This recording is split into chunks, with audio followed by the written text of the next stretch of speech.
множество практических и теоретических подходов, и каждый из этих подходов имеет свои способы коммуникации с реальностью. И здесь мы имеем дело как минимум с урбанистикой, с феминизмом и социологией города. Но самый главный вопрос, которому я хотела посвятить сегодняшний стол, это каким образом, в принципе, можно осмыслить город, каким образом можно присвоить этот город и, следуя дальше этой логикой, что необходимо сделать, чтобы в нем чувствовали себя комфортно все мы, такие очень разные люди. И сегодня об этом мы поговорим с Милой Новаковской, это редакторка новостной ленты портала про гендер и сексуальность «Мейкап Бай», журналисткой, с Дианой Рафальской, активной пользовательницей городского пространства, велосипедисткой, архитекторкой, с Владиславом Ивановым, этнологом и политологом, с Александрой, активной пользовательницей городской среды и жертвой визуального пространства, Екатериной Борсук, активисткой ЛГБТ-портала проекта ЛГБТ-проекта «Гей Беларусь», и Виктория Геран, кто у нас Вика сейчас? Одна из организаторов портала Make-out By. Первый вопрос, который хотелось бы задать, это каким образом ваша деятельность, ваши интересы связаны с городом, с какими проблемами вы при этом сталкиваетесь, и каким образом, вне зависимости от вашей профессиональной деятельности, ваша гендерная идентичность и сексуальность влияет на то, как вы презентируете себя в городе, и на то, какие места вы посещаете, или наоборот стараетесь уклониться от посещения? Ну, что касается, скажем так, сложностей, с которыми я сталкиваюсь в городе, это мне кажется с большего обусловлено тем, что я женщина биологическая, вот, и в большом количестве ситуаций чувствую себя крайне незащищенно. То есть очень много участков в городе, которые действительно как черные дыры на карте, в которых ты в определенное время суток чувствуешь себя крайне некомфортно и незащищенно. На самом деле ощущается действительно нехватка каких-то площадок именно для общения, скажем так, людей, которые себя заявляют, ну, скажем так, свою идентичность противопоставляют гетеронормативности и цисгендерности. И вот это действительно ощутимо. Да. Как я уже сказала, дискомфорт и отсутствие безопасности. Дискомфорт как физический, в плане того, что город просто...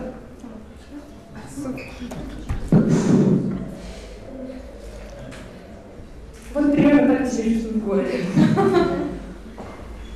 Как дискомфорт физический, просто в плане организации пространства неудобно.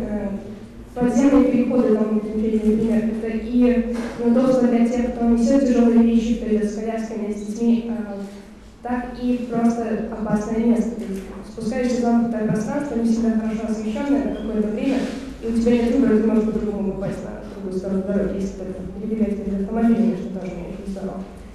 И это повсеместно, это освещение во дворах, это очень много. К тому же дискомфорту очень способствует реклама, как говорила Мила, потому что она, с одной стороны, достаточно сильно действует на меня как именно женщину, потому что она объективирует и очень тяжело воспринимается, если это начинает рефлексировать и думать над этим. И реклама, и остальные как бы составляющие части города заставляет меня чувствовать себя невидимой. В том плане, что очень многое то ли рассчитано, то ли просто не рассчитано. Без учета как реальных потребностей у меня людей, похожих на меня, так и даже без расчета навязываемых потребностей. В первую очередь городское пространство мы рассматриваем как площадка, на которой мы можем и имеем право заявлять о том, что мы есть, о том, что представители ЛГБТ-квир-сообщества – это индивиды, как и все остальные представители этого городского пространства, этого или других каких-то городских пространств. Поэтому в первую очередь для нас это инструмент, которым мы имеем право пользоваться в той же мере, в которой пользуются и другие индивиды этого государства. И, наверное, если говорить о тех проблемах, с которыми мы сталкиваемся, я уже не буду говорить о том, что не активистская форма заявления о том, что мы есть и что нам необходимо пространство для того, чтобы мы жили, подавляется. Да?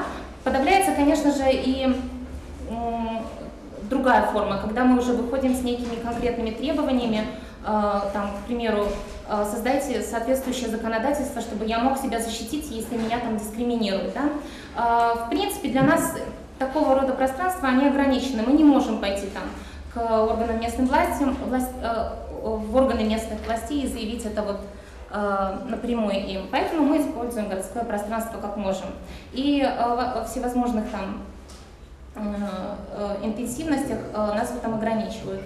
Ну и моя организация также пытается в какой-то степени создать пространство не только для неких политических наших амбиций, политических, я имею в виду гражданских, но и человеческих. То есть мы тоже нуждаемся в пространстве для культурных мероприятий, как сейчас вы присутствуете, так и каких-то развлекательных мероприятий и так далее. Кратко, 2 эпизода, которые произошли буквально на этой неделе. Я живу недалеко от велозавода, и вот однажды, когда я возвращалась с фотовыставки камин-аут, которая сейчас проходит в Балках, и закрывается, кстати, в воскресенье, так что поспешите, было уже достаточно темно, навстречу мне шла компания молодых людей, и у одного из этих людей я заметила перочинный ножик. И у меня все похолодело внутри, и дело даже не в том, что он как-то пытался на меня уже сразу накинуться, или потому что я думала, что не смогу закричать или себя ощутить, а просто присутствие рядом на темной улице, в районе велозавода, мужика с ножом, оно как-то все твои способности защитить себя, что делает? Блокирует. Вот, это один эпизод. Второй эпизод, недалеко от того же велозавода, я дома, где я живу, около подъезда, как и, наверное, много где, располагаются лавочки. Так вот, возле моего дома эти лавочки постоянно оккупируют бабушки, женский гендер в количестве 3 штук, которые каждый раз, когда я прохожу мимо них, норовят спросить, задать вопросы о, там, не знаю, моей личной жизни, еще чем-нибудь, говорят, что у них есть ко мне замечания и так далее. И я понимаю, что эта лавочка оккупирована бабушкин женским гендером бабушкинским, и мне там места нету никак. И сейчас хотелось бы обратиться вот к визуальному насилию, к насилию городу и поговорить про что мы видим в городе. Когда мы выходим на улицу, она пестрит образами.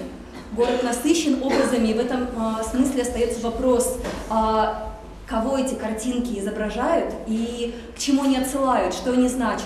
На самом деле вот у нас есть материал на сайте, и там мы делали подборку именно примеров внешней наружной рекламы, в частности с, скажем так, списком, то есть это список стереотипов, как изображают женщин, согласно вот Ирвину Гофману. Но в целом, вот, проанализировав это все, мы можем сказать о том, что наружная реклама, как и любая реклама, вроде бы, значит, какой-то месседж нам там текстом передает, еще чем-то там. Но на самом деле самое главное в этой рекламе — это как бы код, который уходит на второй план, но вместе с тем нам говорит очень важную информацию о том, как должны себя вести мужчины, как должны себя вести женщины, как мы должны взаимодействовать. И, ну вот я буквально как бы пример хочу привести. То есть, да, вот мы видим 2 по цене 1. И вроде как бы, ну да, все про интернет, но на самом деле вот именно сексуализированный такой очень откровенный образ как бы женщины, объективизированный, он говорит о том, что как бы эта реклама, скорее всего, скажем так, направлена на мужчин, которые вот и, значит, пойдут подключаться. Ну, в целом, на самом деле, можно сказать, что мы в наружной рекламе, как и в другой рекламе, находим, в общем-то, все те же, скажем, образы, которые презентуют нам бинарную гендерную систему, патриархальную установку, которая таким образом выстраивает отношения между мужчинами и женщинами, где есть доминирование, зависимость и подчинение. Ну и на самом деле вот такая вот как бы, ну, взаимоисключающая характеристика, то есть полярность вообще того, что женщина — это значит то, что присутствует дома, такое существо очень ранимое, нежное, беззащитное, и мужчины, которые такие активные, мускулинные, такие прям вот агрессивные акторы. Что еще прослеживается из этого всего, что есть очень четкое разделение в том плане, что мужчина, он активен, то есть и как герой рекламы, и как человек, который воспринимает рекламу. То есть ему, скажем так, даны такие привилегии, как вот именно оценка, выбор, активные действия. Что касается женщин, то в большей степени, скажем так, образы, которые мы находим в рекламе, там образы часто даже, скажем так, не... то есть это очень часто не герой, а есть такой термин, называется фрейсизм, если, может быть, вы сталкивались. В общем-то, что в случае мужчин они изображаются как бы вот как действительно персонаж со своей историей, а в отношении вот женщин очень часто женское тело, оно в принципе используется как что-то такое, ну то есть какие-то конкретные части, я думаю, многие из вас видели, то есть не знаю, какие-то там бедра или грудь, или там губки, или губы, или что-то такое. А вопрос альтернативы. Возможно ли альтернативная репрезентация, что мешает нам на пути к этому? Возможно, и опять-таки сейчас как обыватель скажу, возможно, я думаю, мешает двунаправленность этого процесса. Мы это считываем, мы это транслируем дальше, и все это происходит замкнутым кругом. Чем больше мы думаем, чем больше мы реагируем на как раз такие вещи, скажем, более мягкие и человечные, чем вот представленные рекламы, тем, соответственно, спрос меняет предложение. Мне так кажется. Ну да, я, наверное, дополню. Мне кажется, чем больше ты транслируешь в публичное пространство какую-то альтернативу в своем поведении, это в такой же там проекции может отразиться на рекламе. То есть производитель рекламы, он тоже будет, наверное, заинтересован в том, чтобы в его картинке содержалась некая действительность этого общества. И если альтернативные формы там, поведения будут актуальны в этом обществе, наверное, на рекламе они тоже в скором времени и появятся. Какие альтернативы? Ну, перше одразу зазначу, у недемократичних умовах немає ніяких альтернатив, немагчыма быць. Па-другое, што ёсць теж альтернативы, напрыклад, як там спрабуюць рабіць у Францыі, у Бельгіі, у Скандынавіі, ведаць такую прэзентаваць неўтральна, гендерна неўтральна. Ну, але ж зноў, што гэта такое гендерна неўтральна? Мы валімся сапраўды ў крайнасць, калі у іншую крайнасць, калі мы адмаўляемся цалкам ад нейкай ад шарму, ад сексуальнасці, таму што цела мужчынскае, жаночае, оно ўсё адно сексуальнае, і трэба з гэтым гуляцца. Калі вот там перамагаюць пэўныя праекты такі кансерватыўныя, кажуць, што трэба вот гендерна неўтральна, што трэба роботов, альбо нейкіх бесплоцевых асобаў, альбо там людзей з будучыні, альбо з іншых, прыбачце, планетаў. Зразумела, нет. Это таксама трэба пазбегаць гэтых сапраўды крайнасцяў, альбо з гэтай асіметрычнасці. Тут была размова зноў жа пра гетера сусветна, тут размаўляем, там сапраўды гэта асіметрыя паміж мужчынскім і жаночым, калі паказваецца нібыта мозг мужчыны і нібыта цела кабеты, але трэба папярэдзіць таксама сказаць, што у геі лесбі сусвеце таксама існуе такая ж праблема, он таксама хворы на гэтую праблему, дзе акцэнты вельмі часта, прабачце, не робяцца на інтэлекце. Таксама там паказваюць хлопца ці дзяўчыну, там не робіцца акцэнт на ягоны інтэлект, на ягону там асобу. Не. Нам показывается тело, ті самі дівчата, які рекламують комунарку і так далі, так само мы знаходим хлопців, які там рекламують і там. Если сейчас поговорить про городскую политику, потому что возникает вопрос, особенно когда мы говорим про постсоветское пространство и про пространство в Минске, насколько мы вообще видим эту городскую политику, насколько мы ее ощущаем. Конечно, это такая тема очень острая сейчас. Ну, первое, что, опять же, я могу взять с велосипедного бока, то, что у нас делают велодорожки, как бы здорово, вроде бы делают для новой какой-то единицы, которая живет в городе, новые, как и для них условия, инфраструктуру. Но как это делают? Берут у пешеходов, отбирают кусочек пешеходной дорожки, рисуют линию, и пешеходы даже не обращают внимания, они не понимают, почему это у нас должны забирать для кого-то пространство. Люди идут, мамы идут с колясками, она видит, что здесь нарисован велосипед, она видит, что я еду навстречу, и она не отходит. То есть она считает, что ей не нужно это делать. Или другой вариант. Дело в том, что советские проектировщики, ну я вообще хорошо отношусь к советской архитектуре, но есть свои минусы. Например, та идеология очень популяризировала подземные переходы. Сейчас я считаю, что подземные переходы – это то, от чего мы должны избавляться. Потому что это создает проблему для всех. Не только для физически ослабленных лиц, там, те, кто ездит на колясках. Это и для бабушки, которой тяжело спуститься. Я недавно столкнулась с проблемами со здоровьем, мне было тоже тяжело спуститься в подземный переход. А я живу в таком месте, на Плитыцкого, около Спортивной, у меня даже нет альтернативы рядом. Чтобы найти ближайший наземный переход, надо прилично обойти. И это проблема такая. То есть проблемы есть, И, конечно, их очень много. Я хотела просто немного остановиться на подземных переходах. Дело в том, что сейчас это прозвучало так, что вроде бы нужно предложить альтернативу, но я не представляю, какой она может быть, зарыть эти все переходы и так далее. Нет, надо где-то альтернативу создавать. Ага. Просто проблема в том, что сейчас наш город создан для машин. Это у нас дороги расширяются, людей загоняют под землю. Подождите, почему? Как бы человек должен быть во главе всего. Мы же делаем, должны делать. Понятно, что города никогда не строились там для людей, но мы сейчас же хотим сделать, чтобы нам было комфортно, а мы делаем, чтобы было комфортно автомобилям. Тут есть разные речи, есть политика, ожидания. Мы уже подняли несколько пластов. Реклама, образы и практика. Они не завсюду совпадают. Потому что политика в нашей краине так вышла в умовах тотальной монополии владу на все. Визначають ті люди, які притармовують цю простору під свої густи, під своє виявлення. Яркі приклади були приведені, правда, з велосипедними тими зонами. Коли ті, хто це планує і дає, всерйоз не бачить велосипед як сродок переміщення. То для них это какая-то забавка. Что, им места нема где покататься. И они не уявляют, что это так само транспорт, при допомозі якого люди можуть рухатися по городу. В этом сенсі дикий контраст з іншими країнами. І наогул молодим архітекторам тим ліку варто більше бувати в інших країнах.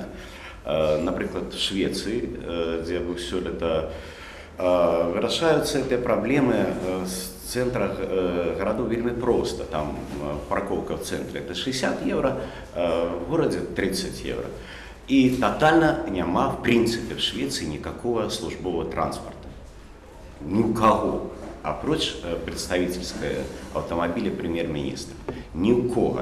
Ни у мэров, ни у министров нема службового транспорта. Мэры, министры, замминистры. Я сам бачу, как министры ездят на велосипедах в центр города, никому не заминают. Поскольку у нас головным заказчиком фактично всего является держава, и это люди, которые сами ездят на машинах, и вот под свой такий цивилизаційний уровень причесывают этот город. Отреставровали там парк Ложица, так? Для чего?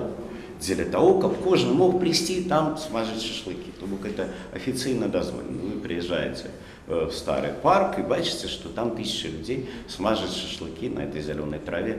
Пытаешься высветлять, как это может быть. На Олдыш никто ничего за это не отримляет. Пускай у людей будет где отпочить. І, відповідно, під цей цивілізаційний рівень причесується ця реклама, яка працює по великим рахунку городської простори, наогул непонятно для кого. Это соціальна реклама, это політична реклама.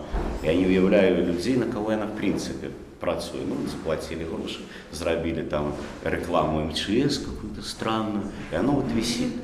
І репрезентують анахронічні, докладні репродукують, узнавляють стереотипы, які нами запозичены з минулого століття. Но я хотела бы сейчас уйти в другую тему, потому что политика делается не только в кабинетах, не только. Мы, кстати, приглашали на дискуссию представительницу Палаты представителей, но она не пришла. Но опять же, политика не только в кабинетах, очень много делается на улице горожанами, гражданками, активистами. И хотелось бы спросить про то, какие активистские практики, про то, какие субверсивные практики мы можем обнаружить в Минске, и в то же время заговорить про иностранный опыт, и продолжить линию Сергея, что происходит здесь, что происходит не здесь. И, может быть, Вика, Катя. Да, я вам все расскажу, как было. Театральная лаборатория Фортичнес при Белорусском свободном театре в конце прошлого года делала серию, извините, без рекламы никак, теперь уже 34, это заслонит я? Да. Делала цикл мероприятий, здесь было много всякого разного, на разные темы. Я бы хотела засородиться хоть и на 2 акциях. Первая моя назва «Детки у клетцы, склади свою автомату». Мы сделали серию фотографий, где можно легко посмотреть, с какими проблемами сталкиваются мамы. Кроме того, Настя распространяла вот такие наклейки, где написала, какие есть проблемы у мамы, переведем их сразу на папу заранее, если он с коляской. Точно так же она дотрагивалась к аналу проблемы детского меню или всяких развлечений, игрушек в кафе. А еще она предложила создать свою антикарту. Это места, в которых детям вообще никак совершенно нельзя проехать, и если нет человека, который тебе поможет, то ты в пролете. То же самое, например, в больницах, детских поликлиниках, где родителям, например, вход воспрещен. Вторую штуку сделал Кирилл Машека, и я совершенно удивительным образом поняла, что оно тоже затрагивает гендер. Но вы знаете, с 8 утра мы ездили по этим 19 улицам, расклеивали в начале и в конце улицы вот эти вот картонные символы, картонные бюсты. Бюсты это? Бюсты. И в начале улицы обычно там же есть такая мемориальная доска, а какой хороший человек, что он делал. Так, короче, слушайте, среди 19 этих забойцев и гатов нет ни одного женского имени. Вот я к чему. Это говорит ли о чем-то? Хочу бросить просто на обсуждение. А я могу тут одразу працягнуць. У нас няма і помнікаў жанчынам сярод тых мемарыялаў, якія стаяць у Мінску, паэтам, дзяржаўным дзеячам, няма ніводнага жаночага вобраза.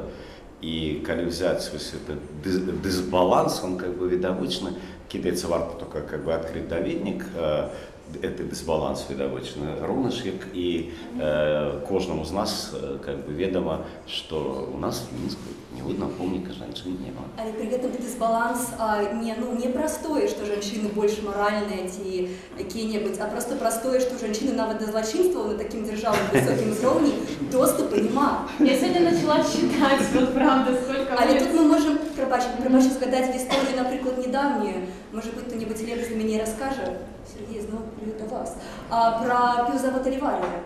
Когда переписали историю, поставили помник мужчину, хотя тогда это говорило пиво женщин. Пумкиной, да. Это, есть такая как бы история, но она долгая просто.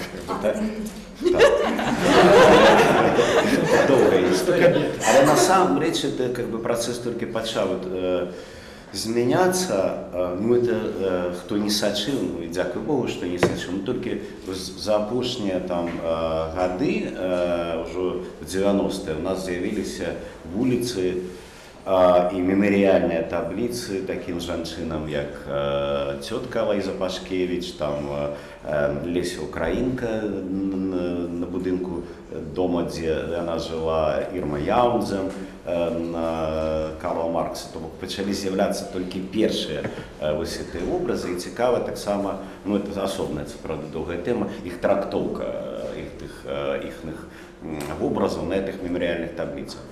А что дотычется, мне так само близко тема маленьких детей и этих вазочков и этой просторы. Сапраўды так само есть проблемы с этими ролями. У нас с каждым годом все больше мужчинам ходят с этими детьми и носят эти слинги, але нигде, куда ты приходишь, там, в консультации, там, не предуглежено, что это будет мужчина. Возвращаясь к теме активизма, я бы, наверное, выделила две формы взаимодействия ЛГБТ-квир-сообщества с пространством. Первая форма – это когда ЛГБТ-квир существует в формате закрытом, когда есть какие-то закрытые клубы, вечеринки, квартирники, где представители этого сообщества могут встречаться, чувствовать себя свободно, спокойно, безопасно. И вторая форма взаимодействия – это когда представители ЛГБТ-сообщества в организованной форме выходят в публичное пространство и заявляют о каких-то своих позициях. Они заявляют о себе как о субъекте, они заявляют о том, что мы хотим тоже владеть какими-то там возможностями наравне с другими. Вот это два формата. Уже в 90-х годах, к началу 2000-х, у нас было достаточно развитое, очень интенсивное ЛГБТ-сообщество, которое говорило о том, что нам нужны инструменты защиты, нам нужны пространства, где мы можем себя чувствовать свободно и рассказывать там, о другим субъектам этого общества, кто мы такие и почему нас нужно воспринимать так же, как и других людей и так далее и тому подобное. Но вопрос то, что Например, на уровне проектирования сейчас мы не то что не беспокоимся о каких-то гендерных проблемах, мы не всегда соблюдаем условия безбарьерной среды. Реально, к сожалению, наши заказчики просят нас максимально это обходить, там по количеству парковочных мест. То есть, это происходит, это наша обыденность, с этим надо как-то бороться. То есть, вопрос как? Они не замечают или просят... Им дорого. Они не хотят просят не делать пандус, уберите нам пандус. Конечно, зачем ему делать, когда можно просто крыльцо? То есть, не понимают. Или когда, вот у нас же есть свои панельные эти многоэтажки. Вот я ребенок, который вырос в панельке. У нас же там идет, что к лифту ты должен подняться раз на крыльце на ступеньки, зайти в подъезд, подняться по ступенькам. Но если ты там сломал ногу или у тебя коляска, почему? Зачем эти ступеньки? Ведь можно было сделать без этих ступенек. Вот элементарно такие вещи. И сейчас, все равно от этого люди не уходят. Заказчикам лень напрягаться, они не хотят это делать, поэтому у нас такое проектирование продолжается. И вот точно так же в гендерном соотношении. Пока наше общество не понимает, что нам это нужно, то есть люди, которые понимают, что хотят что-то менять, их очень мало еще. И надо как-то увеличивать их число. Проблема не в том, что громадство наше боится, не хочет принимать некие меньшости. Проблема конкретная меньшесть. Оно не сгодно и не хочет принимать любые меньшести. Любое, что выбивается поза ихним уявлением, позичаним со школьной адукации, с державных СМИ. И вот коли что-то выбивается из их вот этого уявления, вот с этой вот матрицы, вот с этих шаблонов, это начинает раздражнять и выкликая часом агрессию. И тут не так істотно, ты там ці лесбіянка, ці ти там белорусскомовний белорус, ці ти там габрей з пейсами, ці ти негр. Ты опинаешься в абсолютно ворожем осяродзе, але я оптимист. Да, вы знаете, что я хотела сказать, что когда... Это опять же, все, что мы повторяем просто из каждого ответа в другой ответ перетекает, этот вопрос невидимости и нетерпения к меньшинству как таковому. И в этом смысле можно сказать, что когда та или иная группа вообще заявляет свое право на город или на какое-то пространство, на какое-то звучание в этом пространстве, чаще всего оказывается, что массовое сознание уже определило ей какое-то определенное место, и в этом месте надо сидеть тихо и, в принципе, не высовываться. И это касается как мужчин и женщин, как людей с инвалидностью, людей с ментальной инаковостью, велосипедистов, пешеходов, абсолютно всех. И поэтому, приближаясь к концу нашего стола, хотела спросить о том, с чего мы начинали. Каким образом возможна эмансипация города? И что надо сделать нам, что можем сделать мы, чтобы чувствовать себя здесь наконец-то комфортно? Я, наверное, начну, я в комментарии добавлю к предыдущему тексту. Мое видение таково, что сложилась ситуация, когда норма это уже некая инструмент для дискриминации. То есть норма это уже не ценность, это инструмент, при помощи которого ты можешь кого-то дискриминировать, кого-то, кто не подпадает под эту норму. Это дополнение к тому, что было уже давно сказано. По поводу эмансипации, конечно же, повышая visibility, то есть видимость, свою репрезентативность в обществе или в пространстве, так только благодаря этому можно достичь, как мне кажется, каких-то изменений, может не в сознании, но в понимании того, кто ты, и в доступности к тем или иным источникам, ресурсам и правам и так далее. Я почему-то не склонна искать решения в таком прямо глобальном ключе. И мне кажется, что и мы здесь все, и все, кто собрался, очень легко могут начать или продолжить изменять положение вещей, начиная с себя, когда дизайнеры будут думать, какую рекламу они делают, пиарщики будут думать, какую они рекламу покупают у дизайнеров, журналисты будут думать, какие они материалы пишут, и будут заявлять, почему им важно писать на эту тему. И я такое решение только вижу. Минск, по-моему, это одна европейская столица, где нема пешеходной улицы. Дальше сказать, нават и в Африці, в столице 10 пешеходных улиц. В Минску кожен раз эта инициатива вступала в какой-то конфликт, уже разу 20 выносилась пропанова зробить пешеходную улицу Карла Маркса. Давно уже там не было ни у кого пяречення зробити.